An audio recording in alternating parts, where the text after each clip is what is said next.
Hello, and welcome to Not Even a Podcast, episode 1.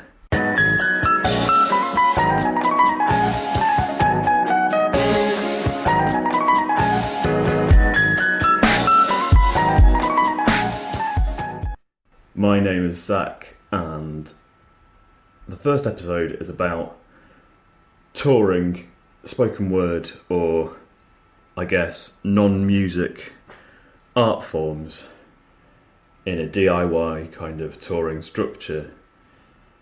I set up a Facebook group maybe a few months ago, probably about a year ago actually, and the whole idea was that if someone was looking for a gig on a certain day, then they could put up their tour schedule and then say they had gigs on the 16th, 17th and 19th of the month and needed the 18th. They could say, I'm in these places on these days, still need the 18th, and hopefully working out the geography and the locations of each thing. A promoter or someone that was merely just a fan of spoken word or poetry or that kind of thing would get back in touch with this person and say, hey, we'll sort out a gig for you on this day. And hopefully people could find gigs through that, because that's just the way that I'm used to working. The group, to a certain extent, worked on some levels. Some people posted gigs that they had spaces at, and some people used it in the way that I've just described, but ultimately a lot of people just used it for kind of like unpaid open mic opportunities and stuff like that, which I'm not particularly interested in. It's not what this podcast is about, and if you're looking for an open mic opportunity, there's loads in your local area. And I'd suggest that if you're a poet that's perhaps done a few open mics and is looking for something more to do, then not to travel to do an open mic elsewhere, to try and get a gig elsewhere, or get a gig in your local area and build upon that. I'd say it's always probably good to leave your local area and go to the next town along or the next place within reason, or say if you're in a place for university, for instance, or a job, and then you move location. Obviously, you've got two places to go out there. The things that I thought about last year whilst I was doing poetry, got asked a lot of questions about it, so I was just trying to answer a few of those, and I'll come back to a couple of questions that were asked on Facebook too. Touring with bands, it was very much a case of like the band or myself would contact the promoter in each place, or promoters that they'd worked with in the past. The promoter would set up the gig on the day that you needed. They would pay you either from the door money or through other guarantees that were arranged before.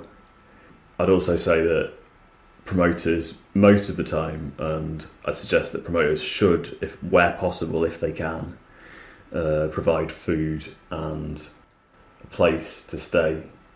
I wouldn't argue that those two things are essential, but I'd say that it's like a massive help if you're on tour, and especially if you're a person or a band that's got lots of different gigs in different places all week. You're going to be tired, and money is not going to be particularly readily available. In addition to the door money, that's kind of the deal that I was working on for most of the gigs. Some of the spoken word gigs were more guarantees that were facilitated through different organisations and different people. I'd say that spoken word, where it's funded, offers opportunities to people, and it's more of a ladder to climb. I think that's probably why open mic exists in such a big way, is because you might get an open mic and then you might, as a performer, want to headline that gig or a similar gig elsewhere, and the reason that you're doing the open mic or one of the reasons that you're doing the open mic might be that you want to get gigs out of it. I suggest that's probably true for a lot of people. It was true for me when I first started, I guess, to a certain extent. Obviously, it's good to perform, build your work and build your confidence on stage, etc. But yeah, those gigs, I think once you start to get them, they probably become more and more easy to sort of deal with and to facilitate. But I think on a sort of DIY level where you're getting paid perhaps half of that amount, or you might get paid X amount some nights, which is slightly more than you're expecting, and then the other nights it might balance out because you might get paid slightly less than you're expecting. But I think that's fine. I think money is always a thing that ultimately, when I was touring, especially towards by the time I got to my October tour last year, I was just thinking of a case of every time it needs to be the best possible performance, and then in some places I'm going to get X amount of either audience members or cash. The two don't necessarily equate for obvious reasons, but I was just always thinking about the performance rather than the finances for it. Because to a certain extent, if you're doing so many tour dates, the guarantees are always going to be split between different places anyway. So I'm not saying all of that stuff was 100% sorted out, but it was more in place than in the past where I've done tours. That's not to say that I don't think I've ever come foul of being ill-paid by anyone where not really suspected. I think it's always good to talk about cash, to talk about finances at least a few weeks in advance of the gig, if not when you're first offered the opportunity to perform anyway. In terms of travel, I think if you're touring in this way, in a DIY way, if you're not supporting a band, then you're probably going to travel on your own, and therefore, unless you can drive, the coach is the best way to travel, the cheapest way to travel at least. And I think that's how I could afford, to make a sort of slightly better margin on money, because if you get in a megabus that costs a few pounds rather than the train that costs a few more pounds, obviously you're going to pocket the rest in cash. But I mean, it's neither here nor there really. I think if you're wise enough to book the travel in advance, you're going to get a cheap deal. So make sure that you know, if not all of the dates, then most of the dates and the locations of each gig, so that you can book that travel in advance. I think that's probably very important to do. And then it also gives you time to promote, gives you a lot more time to promote the gig.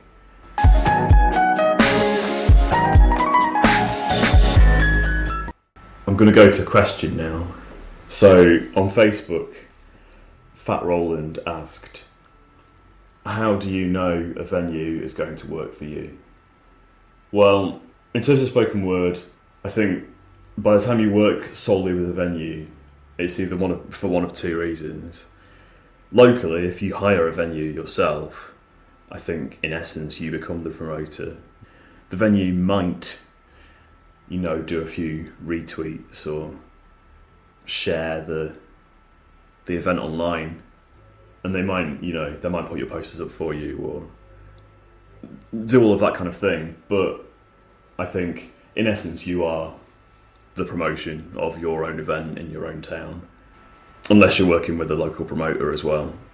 But then I guess it's your job to tell all of your friends to come, but you'll know a lot more people that perform poetry or perform different art forms locally, and hopefully that'll be a scene that you can get involved with and make friends in that scene and invite those people to your performance. What this podcast is really focusing on is elsewhere. And I think in the sort of facilitated spoken word forms that exist out there, a venue doing work for you, i.e. promotion work, is only really going to exist if you've got some PR, or if you're a known a well-known poet and you've been touring for years or doing performances for years, or you've been published by a certain publisher. With DIY, I think it's more a case of like you communicating with the promoter. So if it's for spoken word night, I think spoken word promoters do exist, and I think there needs to be more of them. I think there's plenty of people interested in poetry. If you're listening to this and you want to set up your own night, I'd argue against doing it the same night every month. So a lot of spoken word nights happen to be the first Thursday of the month, for example. I think from my point of view, and from a lot of people I know, their point of view is, I think that might be a good thing to do to keep the same returning audience. But I think that audience, you can build on that by either doing touring acts on different days, different days of the week, depending on the performer's tour schedule. So you might want to do that in addition to the monthly booked-in night, or if you're just starting out, it's worth thinking about which one you want to do, if not both. So what I would advise, massively advise this, is if you are thinking about touring a show or a 20 minutes or a half hour set, I think what I did by the end, by October, was me touring that kind of 20, 25 minute set of material, because I think that's how long a band plays for usually. And the process for me booking that was contacting promoters, not venues. Definitely wouldn't contact a venue directly. Then I'd describe my act if they didn't know who I was, but a lot of the people I was returning to, I'd say, I'm looking for these dates, and was quite open and flexible at first, just so that I can get some dates in the diary. Then after that, looked at what was left, and then posted it again. I'd say don't post the thing I think I might have posted it too often.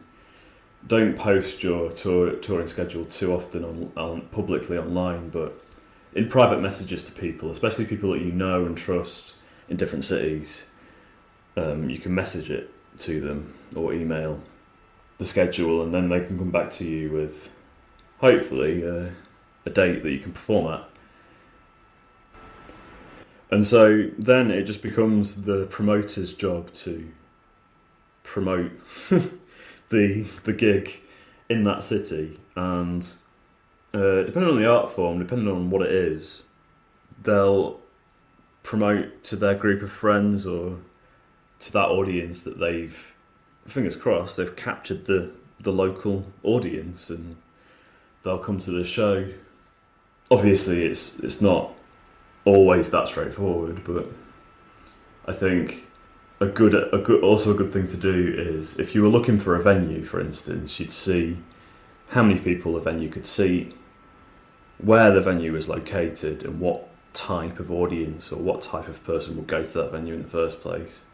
You might do that very specifically. You might think, well, my show is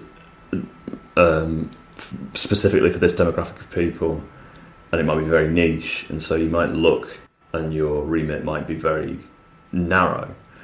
But I think a lot of the time you might just do it more generally, like I need a room above a pub, I need it to be in a separate room away from the main bar, and it should seat X amount of people.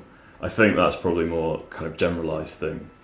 Instead of doing all of that work, I think the promoter will do that in each city and come up with something that's appropriate, and it's important to communicate about that with your promoter, as well as the finances as well. Yeah, so I think like you'd have all of these specifications for a venue, it's also important to think about the specifications for your promoter. Look up who your favourite acts are, see where they've toured, and see, more importantly, who's been the promoter for that night when your favourite performer has performed in a different city.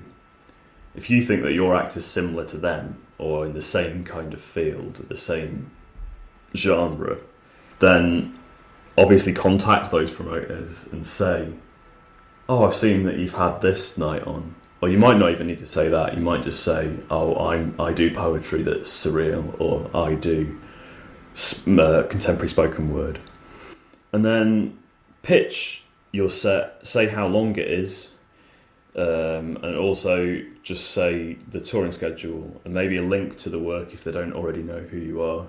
It's always good to provide a video, I think, or audio. I think for me, I've always provided audio links in my emails, but video, audio, it's probably better than a text anyway.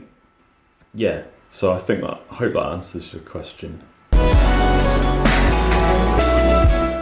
Another question that I got about this was, do you have a favourite service station? Andrew Milk asked that. So when I was touring with the band, I've actually done a couple of tours with 2 different bands, and I was in the van with all of the rest of the band that were performing and their equipment, so their instruments and stuff. And yeah, I don't know, service stations are a bit dull really, aren't they? It's kind of exciting and everything's really expensive. I don't really know if I have a favourite. Maybe Trowel or Tib Shelf, because they're near Nottingham where I grew up. But I mean, that's just probably because they're familiar. The next 2 podcasts that I'm going to record, which will be next week, I'm going to do 2 of them and upload them at the same time, I think. The first one will be on self-publishing, and the second one will be on audio work. Mostly it'll be about how to record an album and put it on Bandcamp. So if you've got questions about either self-publishing or producing spoken word for Bandcamp, you can ask directly on the Facebook page or on Twitter, and then check back next week. Thank you for listening. Enjoy the rest of your week.